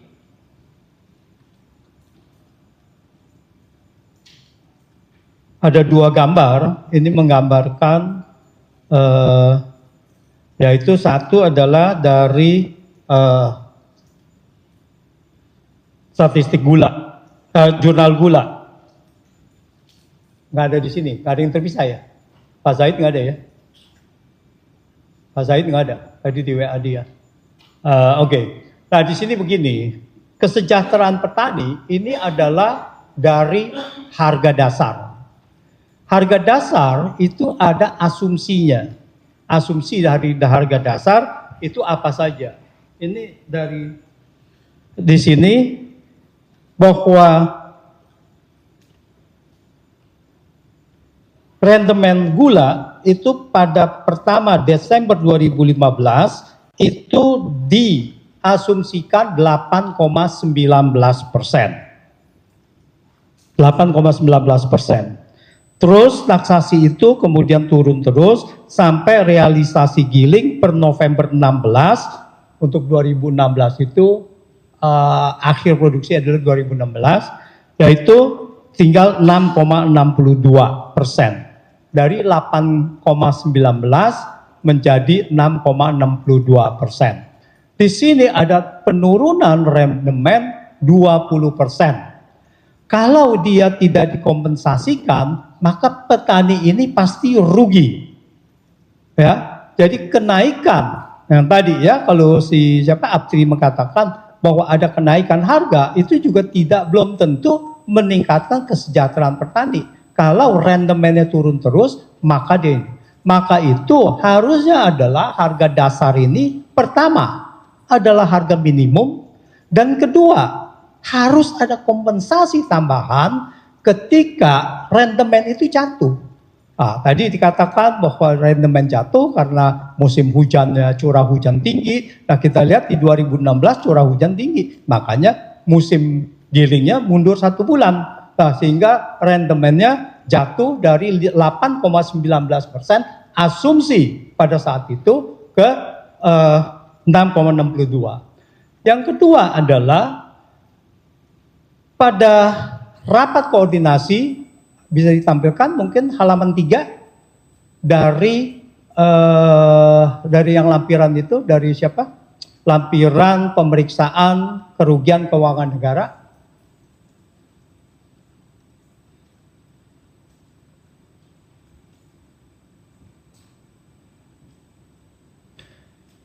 Sambil menunggu, jadi kalau kita sistem lelangnya adalah sistem ada minimum seperti kita auction, di mana auction itu adalah mulai harga dasar. Siapa yang mau menaikkan harga itu, maka petani tidak akan rugi apapun importnya itu, karena kenyataannya adalah produksi kita lebih rendah dari konsumsi, harusnya di situ lebih tinggi gitu. Kalau tadi ada persediaan atau import yang merembes ke pasar, itu hanya menguntungkan konsumen dan tidak merugikan petani. Yang tadi lampirannya ada ya? Halaman 3 gitu. Nah, di halaman 3 itu dari salah satu Kementerian Pertanian, staf Kementerian Pertanian mengusulkan bahwa harga halaman 3 ya. Nah, ini yang B, 1B. Besarin sedikit kalau bisa. Ya. Di sini diusulkan 9.700. Diusulkan di sini. Jadi sebetulnya what is harga dasar? Jadi harga dasar itu mainan perhitungan saja gitu. Kalau di sini pada saat itu di-approve, ya, disetujui, tidak ada itu. Kita punya kekurangan bayar, kemahalan dan sebagainya. Ini adalah mekanisme pengelolaan dari kita punya gula. Nah, di sini dilihat bahwa kemudian di selanjutnya coba naik sedikit ya, diasumsikan rendemen rata-rata 7,95%. Oleh karena itu 9.700 tidak boleh, tidak dikasihkan. Oleh karena itu dikasihkannya 8.900. Coba lihat. 8.900 bawahnya. Kenapa 8.900 ini atas dasar ini? Coba lihat mundur lagi sedikit, tolong. Terus ada gak yang 8.900? Terus? Oh, ini arahannya segini. Karena apa? Dengan asumsi rentemen 7,95. Faktanya apa di 2016? Faktanya adalah rentemen 6,62%. Artinya 62% ke 7,95 hampir 20%. Artinya pada saat itu 9.700 itu sudah benar.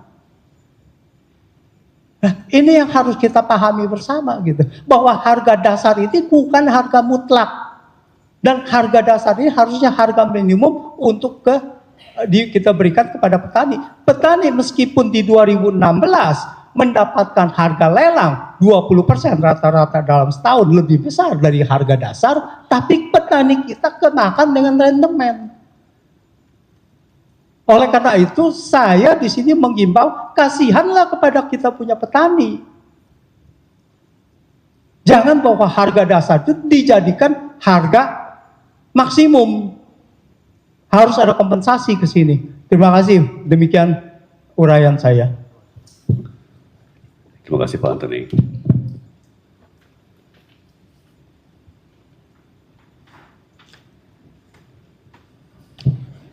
Berikutnya salah satu tuduhan juga dalam dakwaan saya, ya, tidak melakukan pengendalian atas distribusi gula dalam rangka pembentukan stok gula dan stabilisasi harga gula yang seharusnya dilakukan oleh BUMN melalui operasi pasar dan atau pasar murah. Ya.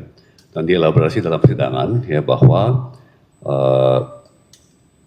mekanismenya adalah dengan saya mengingatkan melalui surat saya sebagai Mendak kepada PPI bahwa PPI itu boleh bekerja sama dengan distributor. Ya. Nah kemudian di fakta persidangan oleh saksi lain diungkapkan bahwa rantai distribusi untuk gula nasional yang terbentuk selama puluhan tahun. Ya, maaf, ini mungkin sebaiknya untuk Prof. Fit. Ya. Saksi-saksi menerangkan bahwa rantai distribusi untuk gula ini ya, terbentuk selama puluhan tahun ya, untuk menjangkau pasar yang berupa saat itu mungkin populasi 250 juta orang warga tersebar ke puluhan provinsi, ribuan kota, ribu desa, tidak mungkin dijangkau tanpa lapisan-lapisan distributor ya, yang mereka istilahkan tingkat D1, tingkat D2, tingkat D3 ya. Apakah memungkinkan untuk melakukan operasi pasar yang efektif untuk menstabilisasi harga gula dan membentuk stok gula nasional ya. Nasional berarti merata ke seluruh Indonesia tanpa bekerja sama dengan distributor ya. Jadi tuduhannya adalah seharusnya ini dilakukan langsung oleh PPI ya, atau BUMN lainnya, tapi PPI sendiri juga meskipun dia BUMN yang bergerak fokus di sektor perdagangan, dia hanya punya kira-kira 40 kantor cabang ya, di Indonesia. Apakah mungkin melakukan operasi pasar yang efektif, sebagaimana saya sebutkan tadi, tanpa bekerja sama dengan distributor baik tingkat D1, tingkat D2, dan tingkat D3?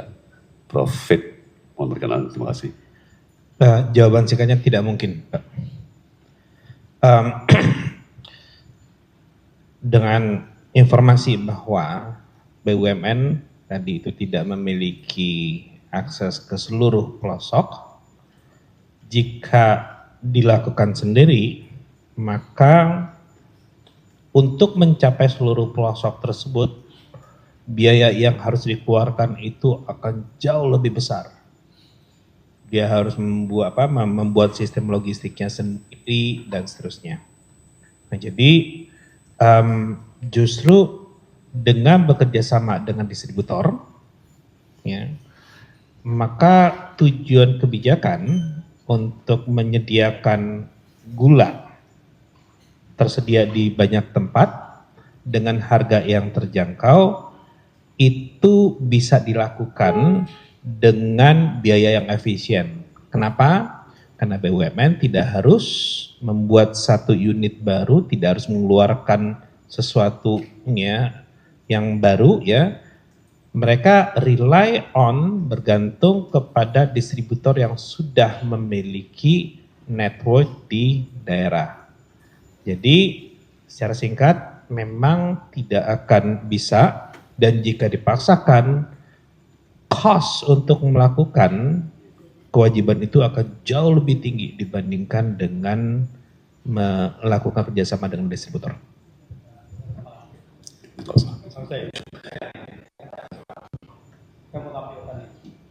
Baik. Nah, di sini kita lihat tadi yang saya katakan bahwa rendemen itu adalah 8,19%. Ya, awalnya pada pertama 2 Desember 2015, kemudian realisasinya adalah 6,62. Nah, di sini ada kurangan 20%. Nah, ini harusnya adalah dikompensasikan si petani tersebut. Tapi tidak ada, tetapi karena kita punya kondisi pada saat itu adalah defisit konsumsi terhadap dia punya produksi terhadap konsumsi, maka harga lelang itu cukup untuk menutupi sebetulnya yang rendemen ini.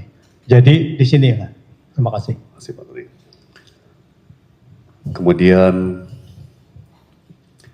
saya ingin menayangkan izin usaha industri atau IUI dari salah satu dari 9 industri gula swasta yang juga menjadi terdakwa dalam perkara ini. Dan mungkin saya juga dengan izin majelis memperlihatkan kepada saksi langsung versi kertasnya ya, supaya bisa diperiksa atau dilihat. Cuman 3-4 halaman.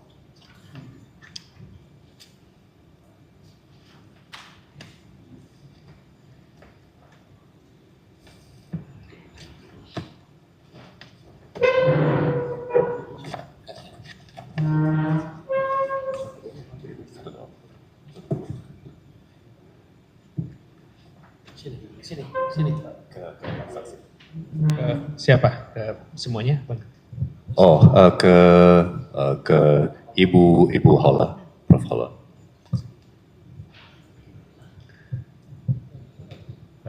Oh, ada kopinya juga. Baik. Tapi saya mohon hanya Prof. Hala saja yang menjawab. Ke halaman 2 ya. Halaman naik, tulis di bawah. Terus, oke.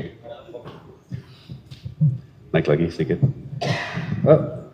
Ke atas, naik ke atas. Nah, cukup. Baik. Ini halaman 2 ya. Bisa Prof. Haula sampaikan di sini, ini izin usaha industri, izin usaha dari BKPM kepada PT Berkah Manis, ya, salah satu dari 9 gula swasta yang terdakwa dalam perkara ini. Bisa sampaikan kepada persidangan nomor 3, bidang usahanya apa? Mikrofon, mohon izin. Yang ini ya, jenis dan kapasitas produksi itu? Bukan. Nomor 3, sebelum nomor 4. Yang 3 bidang usaha, adalah? industri pemurnian gula. Baik. Kemudian di bawah bisa bacakan nomor 7. Iya. Jenis dan kapasitas Oke, produksi jenis terpasang. dan kapasitas produksi terpasang itu jenis barang atau jasa ya tadi gula putih, gula murni, ya white sugar, brown sugar, refined sugar, double refined sugar. KBL-nya adalah Iya. 10721 ya. Klasifikasi baku Iya. lapangan Iya. industri ya. Iya. Kemudian di halaman 1, ini izin diterbitkan di tanggal halaman terakhir ya, Nomornya tadi. 2013. Jadi sesuai izin usaha ini, apakah PT Berkah Manis memegang izin untuk memproduksi gula putih? Balik ke halaman 2 ya. Iya. kembali. Ya, tadi kalau misalnya di sini ya bisa tadi dapat izin untuk membuat Oh, tadi iya. gula putih karena tadi memang Gula putih. nomenklaturnya juga White kan sugar. tadi white sugar gitu kan, refined sugar ya sami mawon sebetulnya sama aja gitu. Baik. Ya. Kemudian di halaman berikutnya ada kalimat catatan perusahaan dapat melakukan diversifikasi produk dalam lingkup pemurnian gula. Pemurnian gula. Jadi apakah ini Iya. semakin jelas bahwa PT Berkah Manis sekurang-kurangnya memegang izin usaha yang valid, yang sah Iya. untuk memproduksi gula putih ya. Iya. Baik. Nah kemudian karena salah satu tuduhannya adalah saya memberikan izin kepada pihak yang tidak berwenang, tidak memegang izin usaha yang tepat untuk mengolah gula mentah menjadi gula putih. Ya. Namun demikian, izin saya mau menayangkan izin usaha yang diterbitkan oleh BKPM kepada PT Andalan Fernindo. Ya. Setahun setelah ini, 2015. Saya juga dengan izin majelis sampaikan atau pinjamkan, saya mau minta balik kopi yang saya punya nanti. Izin usahanya Andalan Fernindo.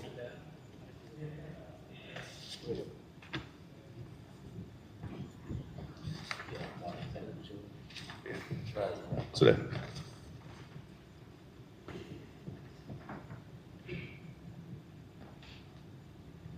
Bukan pembebasan biaya masuk, izin usaha. Izin usaha. Terus sih izin usaha perubahan. Izin usaha perubahan yang diterbitkan di tahun 2014.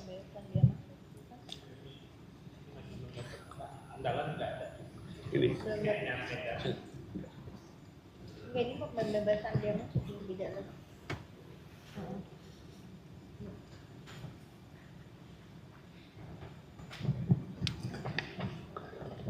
Kalau kita turun lagi, turun ke bawah. Turun lagi ke bawah.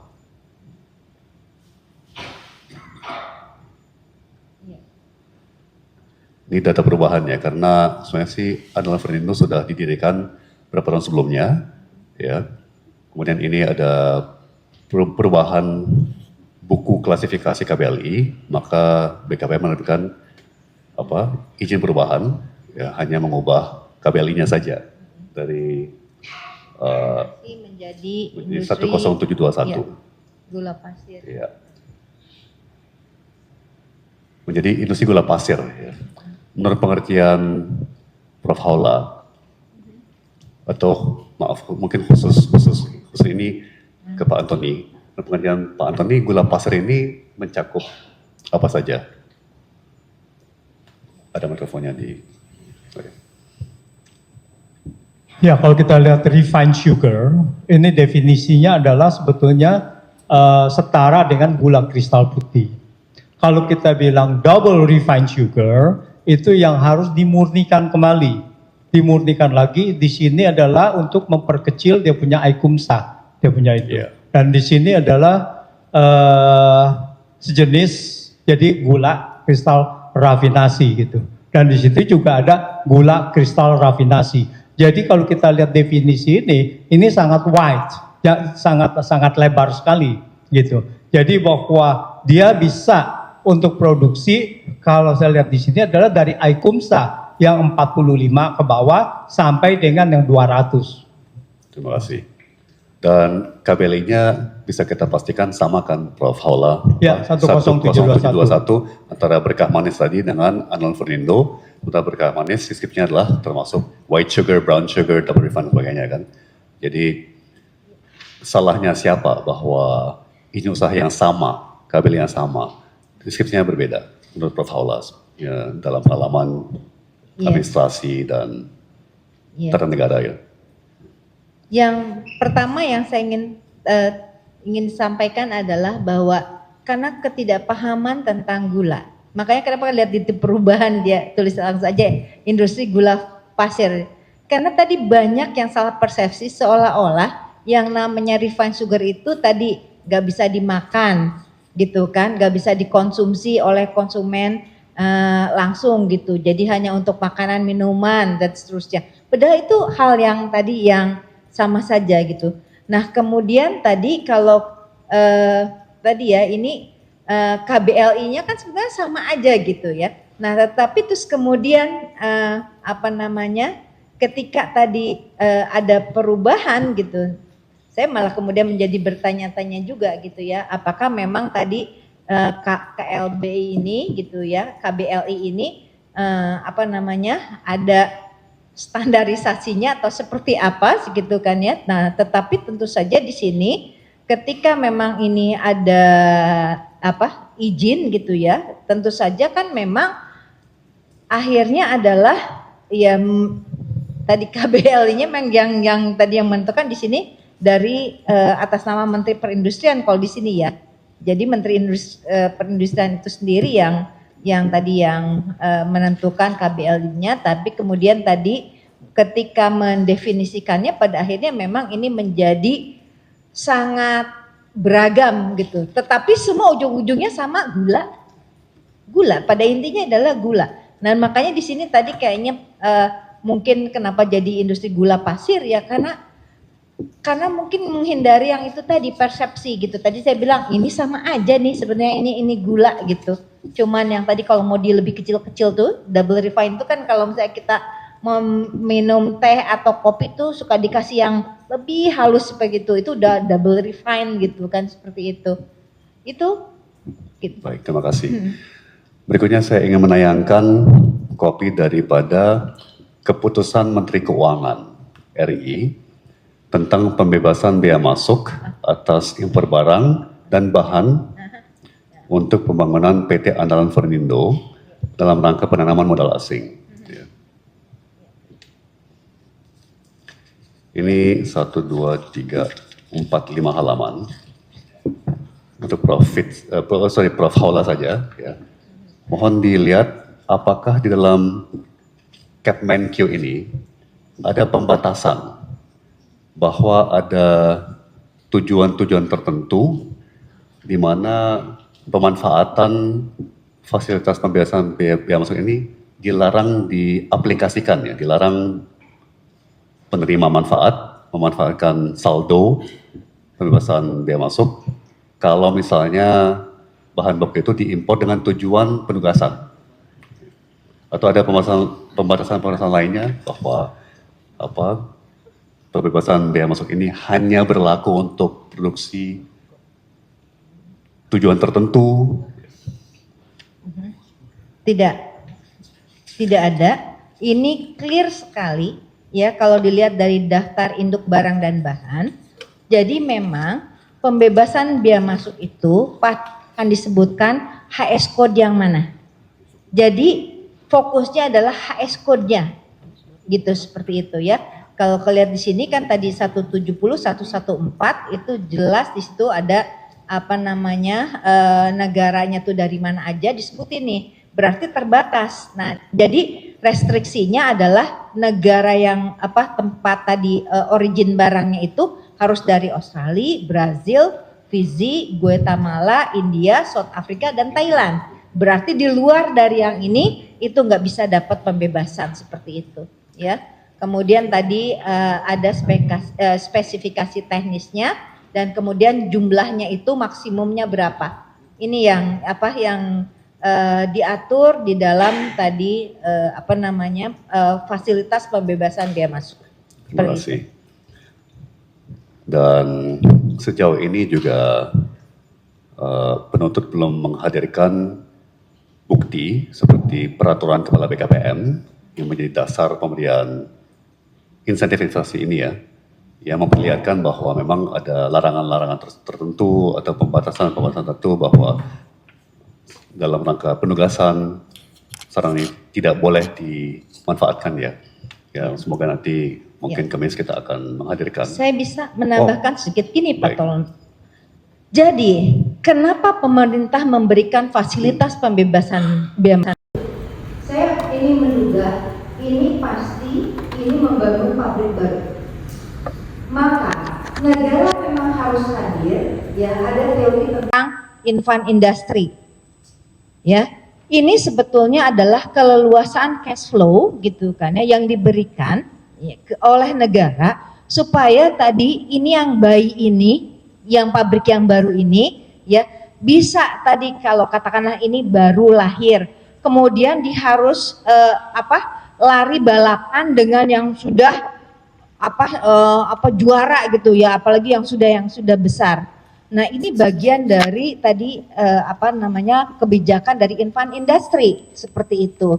Nah, jadi kenapa tadi ada diberikan fasilitas pembebasan biaya masuk seperti itu? Karena kalau dibebaskan biaya masuk, berarti kan dia bisa menghemat cash flow seperti itu. Nah, dengan demikian tadi di sini tadi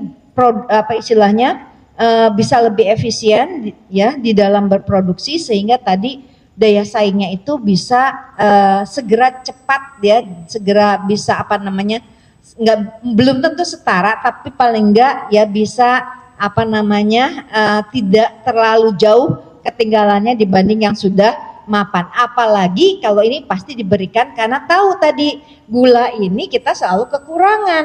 Nah, jadi memang tadi pemerintah itu mendorong supaya tadi dibangunnya tadi pabrik tadi untuk yang ini gula, apalagi tadi katakan kalau membangun pabrik pasti tadi ininya multiplier efeknya itu sangat besar. Dan dalam PPN sendiri ini kebetulan yang diberikan pembebasan itu yang di sini hanya biaya masuk, tapi setahu saya gitu ya di dalam pajak di pasal 16B itu ada fasilitas pembebasan PPN untuk barang yang bersifat strategis, antara lain adalah barang modal dan peralatan pabrik. Gitu. Demikian. Terima kasih Prof. Haula. Nah, mungkin untuk Prof. Fit ya, ini terakhir dari saya untuk hari ini. Saya hanya mau menayangkan dua pasal dari Permendag 117, yaitu pertama mulai dengan pasal 4.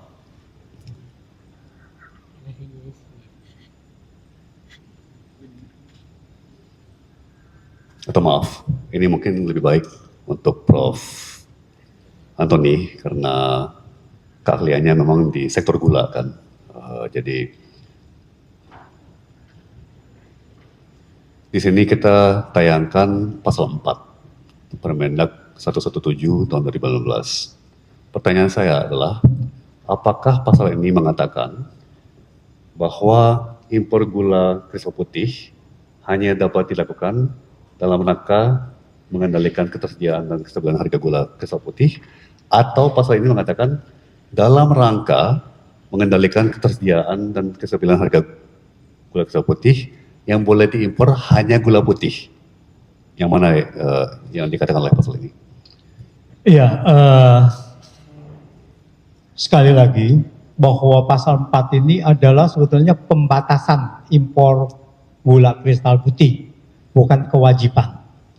Jadi di mana pembatasannya hanya dapat dilakukan adalah pembatasan dalam rangka tertentu. Kalau ini terpenuhi, baru ini hanya bisa dilakukan. Kalau dalam rangka tertentunya itu tidak terpenuhi, maka harusnya ini menjadi larangan karena hanya dapat dilakukan.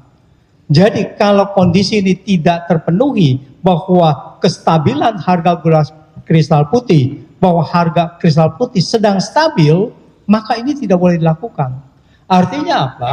Artinya pada Januari 2016, di mana harga sudah stabil dibandingkan dengan Desember 2015 dan Februari juga, maka import pada 16 Januari, pada 12 Januari, 20 Januari, ini adalah di luar dari pasal ini dan kondisi ini adalah tidak berlaku, dan oleh karena itu impor gula kristal putih harusnya dilarang dan harusnya sebaliknya yaitu impor gula kristal mentah.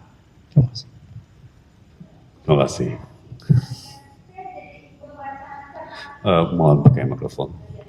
Jadi gini, Pak Tom, jadi setelah membaca, ini sebetulnya pengorbanan dari produsen loh, ngebantu pemerintah. Kenapa? Karena dibaca yang di ketiga, atas pengimporan barang dan bahan yang diberikan fasilitas, perusahaan wajib menyampaikan laporan realisasi, ya, setelah realisasi ekspor dengan menggunakan berarti kan sudah ada tadi batasannya sekian.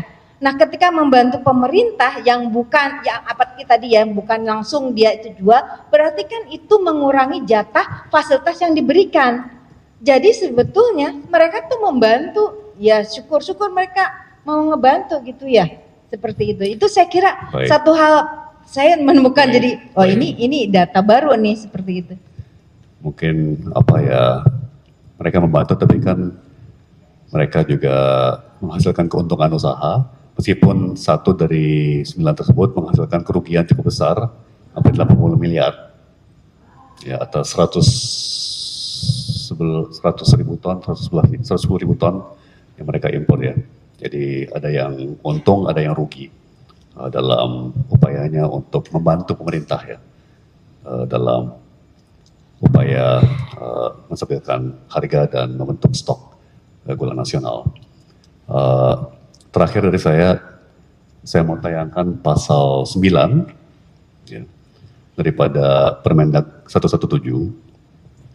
Tapi karena aslinya terbelah jadi 2 halaman, which is sedikit membingungkan, saya minta tim hukum untuk mengcopy saja ke satu slide yang lebih user friendly ya. Tapi ini verbatim copy paste.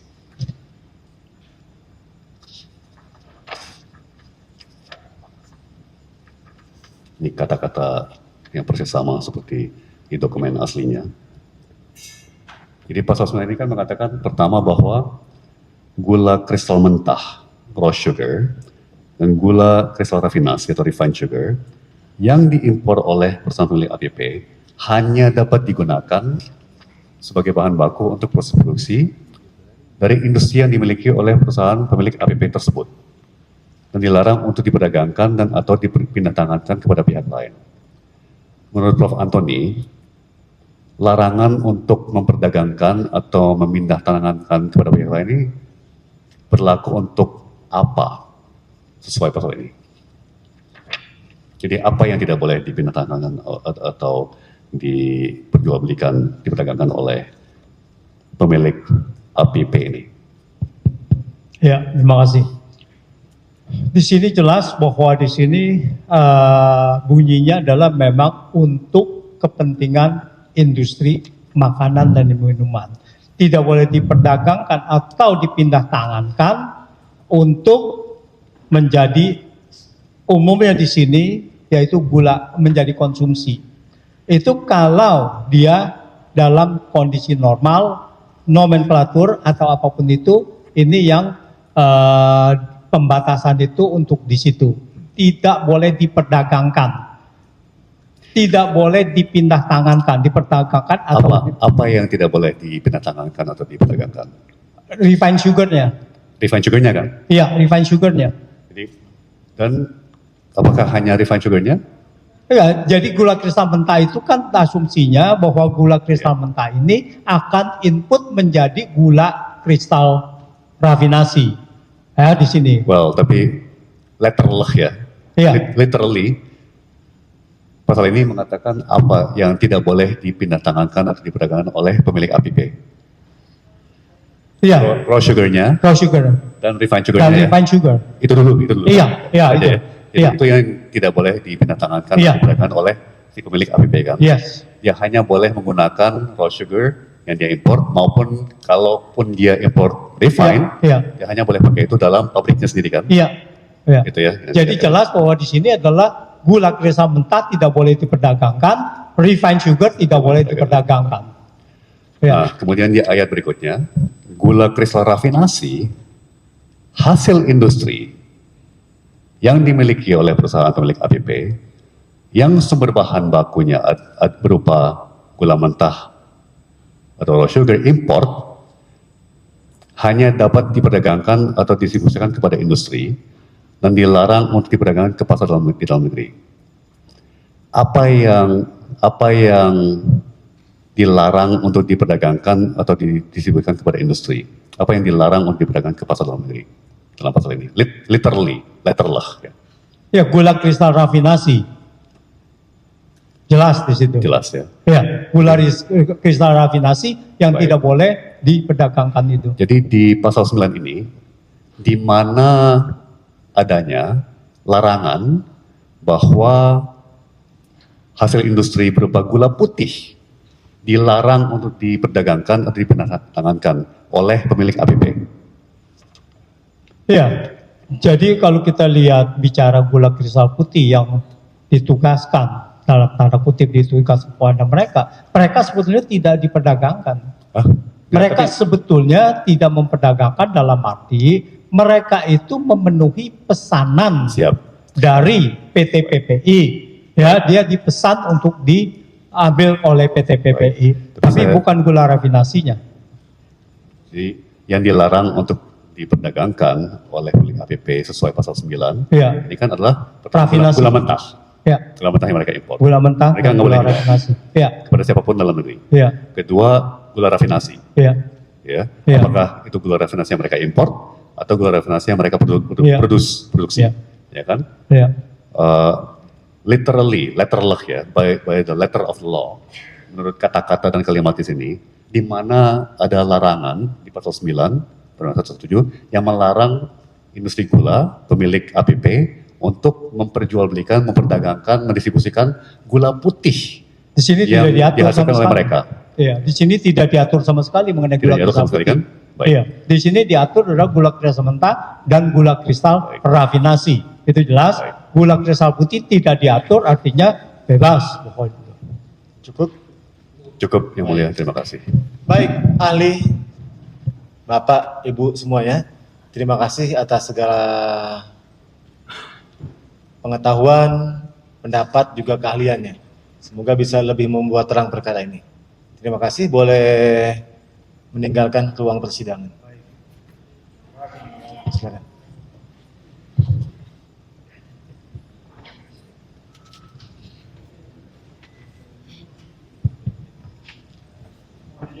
Silakan. Selamat malam. Silakan, saudara terdakwa.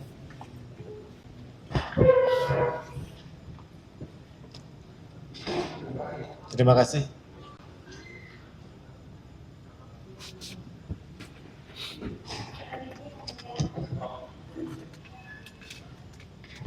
Baik, sudah kita dengar pendapat 3 orang ahli dari terdakwa. Masih ada berapa orang ahli? Tadi sebut 3 ya. Ya, insya Allah hari sidang selanjutnya kami hadirkan. Kalaupun lebih silakan nanti dihadirkan di hari sidang berikutnya. Hari Kamis. Kamis, ya. Ya. Semoga bisa selesai semua. Kamis tanggal 26 Juni. Itu belum. Demikian ya. Kamis. Ya. Ya. Cukup penuntut umum terdakwa, ada yang mau ditanyakan mungkin kurang jelas? Cukup yang mulia, Baik, terima kasih. demikian ya. Terima kasih.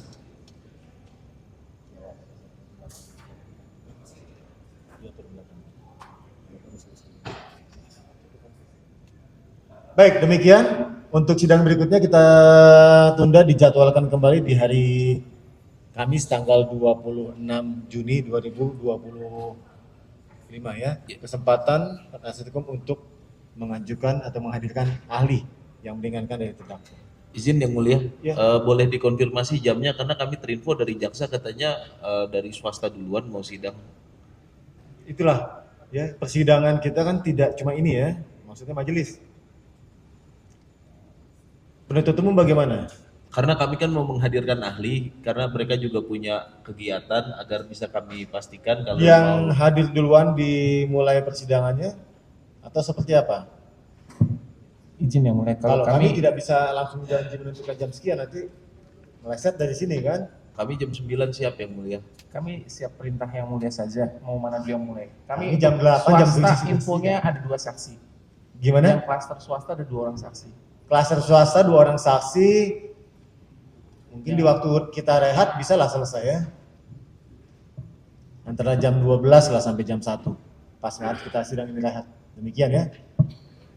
Jadi kita sidangkan. Kalau memang sepakat sekarang ini untuk perkara ini dulu. Begitu break, kita lanjut sidang yang perkara saudara. Perkara kami juga. Ya begitu kan? Bisa dipahami ya. Demikian terdakwa ya. Sidang ditunda sampai dengan hari Kamis tanggal 20. Ada lagi? Cukup. Sidang ditunda sampai dengan hari Kamis tanggal 26 Juni 2025. Kesempatan terdakwa melalui penasihat hukum untuk menghadirkan ahli yang meringankan. Ya. Terdakwa tetap dalam tahanan. Sidang hari ini selesai dan ditutup. Terima kasih.